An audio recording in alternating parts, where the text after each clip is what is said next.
Guys, स्वागत है आपका पाटलिपुत्रा एजुकेशन चैनल पे। आज है 27 जून।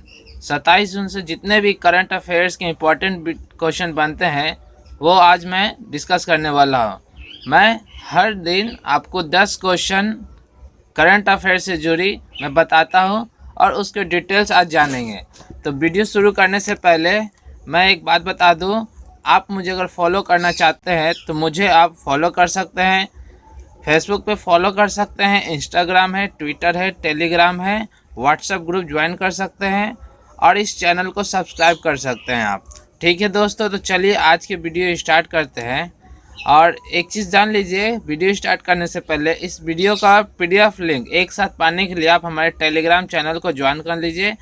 टेलीग्राम का सारा लिंक जो है ना आपका डिस्क्रिप्शन में आपको मिल जाएगा और पीडीएफ फाइल जो है आपका डिस्क्रिप्शन में भी आपको मिल जाएगा आज की पीडीएफ।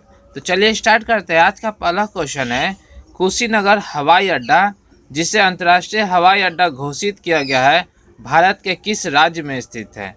तो ये कुशीनगर हवाई अड्डा जो है भारत के उत्तर प्रदेश राज्य में स्थित है। तो जैसा कि यहाँ पे एक बात जान लीजिए, प्रधानमंत्री नरेंद्र मोदी की अध्यक्षता में केंद्रीय मंत्रिमंडल ने कुशीनगर हवाई अड्डे को अंतर्राष्ट्रीय हवाई अड्डा घोषित करने के लिए अपनी मंजूरी दे दी है। यह हवाई अड्डा जो है उत्तर प्रदेश राज्य में स्थित है।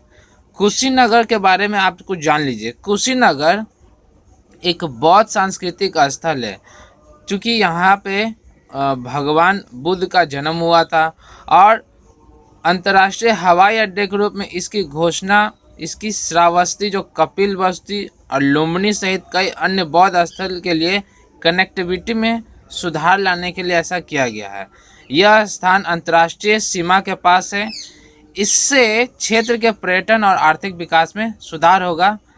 तो इस तरह से आपका जो है कुशीनगर में आपका हवाई अड्डा अंतर्राष्ट्रीय हवाई अड्डा घोषित किया गया है, जो कि उत्तर प्रदेश राज्य में है। अब आते हैं प्रश्न नंबर 2 पे। प्रश्न नंबर 2 क्या है? प्रश्न 2 है कि खाद्य और कृषि संगठन के अनुसार ड्रोन के माध्यम से टिड्डी दल को नियंत्रित करने वाला पहला देश कौन सा है? तो इस प्रश्न का उत्तर है भारत। तो देखिए, एक चीज़ जान लीजिए, उपकरण आयात करने की सीमाओं में वृद्धि के साथ कृषि सहयोग और किसान कल्याण विभाग DACNFW के मशीनीकरण और प्रौद्योगिकी प्रभाग ने टिड्डी नियंत्रण के लिए स्वदेशी एक व्हीकल माउंटेड ULV जिसको कहते हैं अल्ट्रा लो वॉल्यूम स्पेयर विकसित करने का एक पहल शुरू किया है। ठीक है, स्वदेशी रूप से ये जो विकसित है, इस प्रोटोटाइप ने परीक्षणों को सफलतापूर्वक पूरा किया है। राजस्थान के अजमेर और अजमेर जिलों में इसका परीक्षण किया गया है। अब आते हैं प्रश्न नंबर 3 पे। प्रश्न नंबर 3 है, हाल ही में देविका और पुनेजा नामक 2 पुलों का उद्घाटन भारत के किस राज्य या केंद्र शासित प्रदेश में किया गया है? तो इस पुल का उद्घाटन जम्मू कश्मीर राज्य में की गई है। और कुछ जम्मू कश्मीर के बारे में जान लेते हैं। तो एक चीज़ जानिए, इसमें आप आभासी मंच के माध्यम से केंद्रीय मंत्री जितेंद्र सिंह ने सीमा सड़क संगठन द्वारा निर्मित देविका और पुनेजा पुल का उद्घाटन 24 जून 2020 को किया था। देविका पुल जम्मू और कश्मीर में उधमपुर में स्थित है, जो कि 75 लाख रुपए की लागत से इस पुल का निर्माण हुआ है और स्थानीय लोगों को 70 साल पुरानी मांग को पूरा किया गया है। यानी कि वहाँ के लोग जो है ना 70 सालों से इस पुल के निर्माण के बारे में बात कर रहे थे, जो कि 24 जून 2020 को पूरा हुआ है। भारतीय सेना के उत्तरी कमान का मुख्यालय उधमपुर में स्थित है। इस चीज़ का आपको ध्यान रखना है। फिर यातायात के मुद्दों को हल करने के अलावा ये पुल जो है भारतीय सेना के वाहनों और काफिलों के लिए एक सहज मार्ग प्रदान करेगा। ये पुल जो है 10 मीटर लंबा है। पुनेजा पुल जम्मू और कश्मीर के डोडा जिले में भदरवाह शहर में स्थित है। इस पुल के निर्माण में कुल 4 करोड़ रुपए लागत आई है। ये जो पुनेजा पुल है वो आपका 50 मीटर लंबा है। तो इस वीडियो से संबंधित जितने भी बातें हैं इस प्रश्न से संबंधित वो मैं इसमें डिस्कस करते हुए चलता रहूँगा। तो आप इस चीज़ को नोट्स करते रहेंगे और वीडियो को एक बार फिर से दोबारा रिमाइंड कर करके आप इसको देखेंगे, ताकि जितने भी करंट अफेयर्स के क्वेश्चन है वो आपको याद होते चले। आइए अब प्रश्न नंबर 4 पे। प्रश्न नंबर 4 है कि भारत में हर साल पासपोर्ट सेवा दिवस यानी कि जिसको शॉर्ट में बोलते हैं PSD कब मनाया जाता है? तो इस प्रश्न का उत्तर है 24 जून। तो चलिए इससे संबंधित जितने भी फैक्ट है उसको जान लेते हैं। प्रत्येक वर्ष पासपोर्ट सेवा दिवस भारत में 24 जून को पासपोर्ट अधिनियम को लागू करने के उपलक्ष्य में मनाया जाता है। इस वर्ष यानी कि 2020 में विदेश मंत्रालय, जिसको कहते हैं MEA शॉर्टकट में, ने 24 जून 2020 को एक विशेष आभासी कार्यक्रम का आयोजन करके पासपोर्ट सेवा दिवस, जिसको बोलते हैं PSD, मनाया गया है। अब जान लीजिए विदेश मंत्री कौन है? तो विदेश मंत्री S जयशंकर है। ठीक है। अब इन्होंने कहा कि भारत और विदेश में 2019 के दौरान 1.22 करोड़ से अधिक पासपोर्ट जारी किए गए थे। सर्वश्रेष्ठ प्रदर्शन करने वाले पासपोर्ट कार्यालय और उनके कर्मियों के लिए पासपोर्ट सेवा पुरस्कार की भी घोषणा की गई है। अब आते हैं प्रश्न 5 पे। प्रश्न 5 है, किस भारतीय राज्य ने स्कूली बच्चों को शिक्षा सामग्री प्रसारित करने के लिए रिलायंस जियो टीवी के साथ एक समझौते पर हस्ताक्षर किए हैं? तो इस प्रश्न का उत्तर है हरियाणा। हरियाणा राज्य ने भारतीय राज्य के जितने भी स्कूल हैं तो स्कूली शिक्षा को एक सामग्री प्रसारित करने के लिए रिलायंस जियो टीवी के साथ टाई अप किया है, समझौते पर हस्ताक्षर किया है। तो ये जो है 23 जून 2020 को हरियाणा के जो शिक्षा मंत्री हैं उन्होंने ये घोषणा की थी, और हरियाणा के राज्य सरकार ने रिलायंस इंडस्ट्रीज लिमिटेड के सहायक कंपनी जियो के साथ मुख्यमंत्री के दूरस्थ शिक्षा कार्यक्रम के तहत एक समझौते पर हस्ताक्षर किया है। ठीक है। इस समझौते से राज्य के ग्रामीण क्षेत्र में स्कूली बच्चों को शिक्षा प्रदान की जाएगी। अब आते हैं क्वेश्चन नंबर 6 पे। क्वेश्चन नंबर 6 है कि उच्च शिक्षा संस्थानों के लिए मानव संसाधन विकास मंत्री द्वारा शुरू किए गए एक प्लेटफॉर्म का नाम क्या है? तो उच्च शिक्षा संस्थानों के लिए मानव संसाधन विकास मंत्री द्वारा एक प्लेटफॉर्म को ये आपका यूज़ किया गया है, जिसको बोलते हैं युक्ति 2.0। इस प्लेटफॉर्म को आपको याद रखना है। तो उच्च शिक्षा मंत्री, जिसको मानव संसाधन विकास मंत्री रमेश पोखरियाल निशंक जो है, ये 23 जून 2020 को लॉन्च किए थे। और इसके बारे में थोड़ा सा डिटेल में जानते हैं। ये जो युक्ति 2.0 है, वेब पोर्टल पहले संस्करण का एक तार्किक विस्तार है। युक्ति का मतलब होता है यंग, ठीक है, young India combating Covid with knowledge technology and innovation.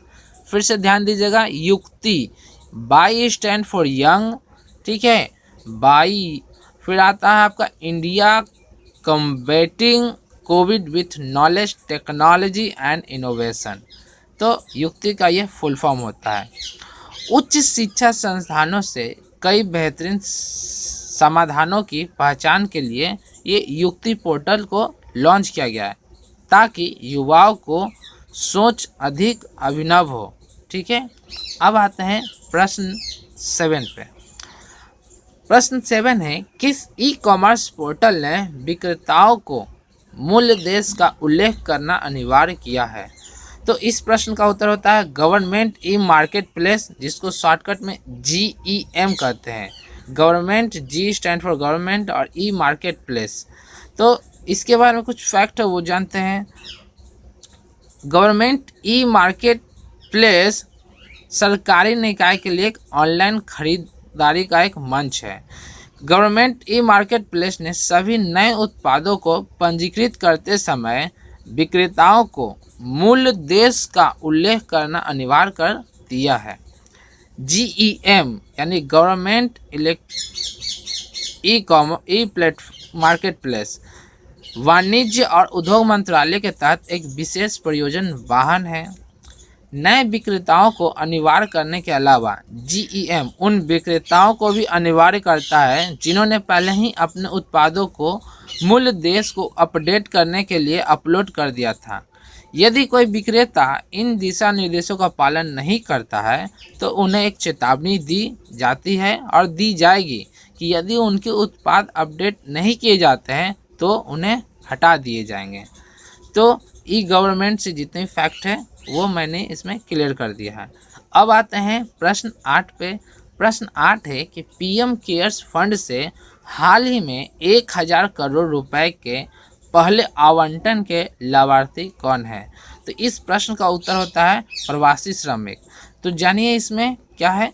PM cares fund trust ने सभी राज्यों और केंद्र शासित प्रदेशों में जितने भी प्रवासी मजदूर हैं उनके कल्याण के लिए 1000 रुपये आवंटित किए गए हैं। फंड का वितरण 2011 की जनगणना के अनुसार जनसंख्या के लिए 50% वेटेज के फॉर्मूले पर आधारित है। सकारात्मक यानी कि पॉजिटिव कोविड-19 के मामले की संख्या 40% वेटेज और सभी राज्यों और संघ राज्यों के बीच समान वितरण के लिए ये 10% है। ये जो कोष है प्रवासियों को आवास, भोजन, चिकित्सा उपचार और परिवहन की व्यवस्था के लिए उपयोग किया इसमें जाएगा। अब आते हैं प्रश्न 9 पे। कौन से संगठन 30,000 वेंटिलेटर का निर्माण कर रहा है जिसे पीएम केयर फंड से ऑर्डर किया गया है? तो इस प्रश्न का उत्तर है भारत इलेक्ट्रॉनिक्स लिमिटेड। तो भारत सरकार ने आत्मनिर्भर भारत बनाने के लिए 50,000 मेड इन इंडिया वेंटिलेटर के लिए 2000 करोड़ रुपए आवंटित किए हैं। ये जो 2000 करोड़ रुपए है ये पूरी राशि जो है पीएम केयर्स फंड ट्रस्ट से आवंटित की गई है। ये जो वेंटिलेटर है इन वेंटिलेटरों को पूरे देश में प्राथमिकता के आधार पर विभिन्न सरकारी संचालित कोविड अस्पतालों में आपूर्ति की जाएगी। आज तक कुल जो है 1340 वेंटिलेटर डिलीवर किए जा चुके हैं, जबकि कुल 2923 वेंटिलेटर निर्माण किए गए हैं।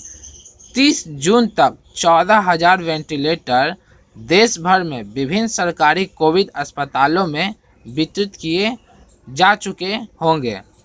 कुल 50,000 वेंटिलेटर में से 30,000 का निर्माण जो है सरकारी स्वामित्व वाली कंपनी भारत इलेक्ट्रॉनिक्स लिमिटेड, जिसको BEL कहते हैं, के द्वारा ये निर्माण किया जाएगा। अब आते हैं इस प्रश्न के लास्ट क्वेश्चन पे।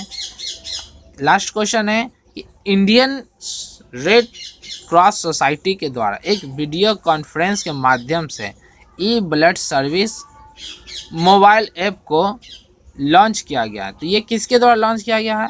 तो देखिए, इंडियन रेड क्रॉस सोसाइटी के द्वारा वीडियो कॉन्फ्रेंस के माध्यम से स्वास्थ्य मंत्री डॉक्टर हर्षवर्धन ने इस ई ब्लड सर्विस मोबाइल ऐप को लॉन्च किया है।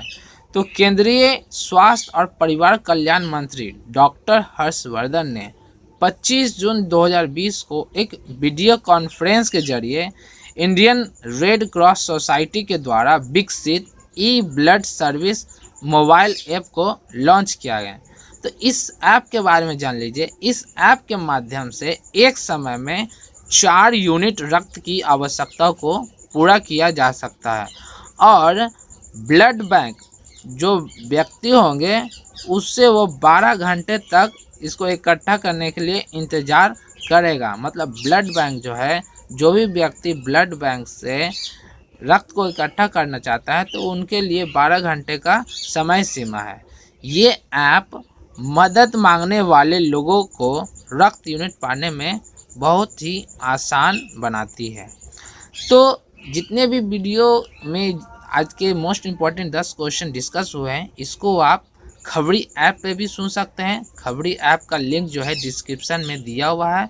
तो शाम को आपका इसका वीडियो आपको ये खबड़ी ऐप पे इसका अपलोड कर दिया जाएगा, उसको आप सुन करके दोबारा रिवीजन कर सकते हैं।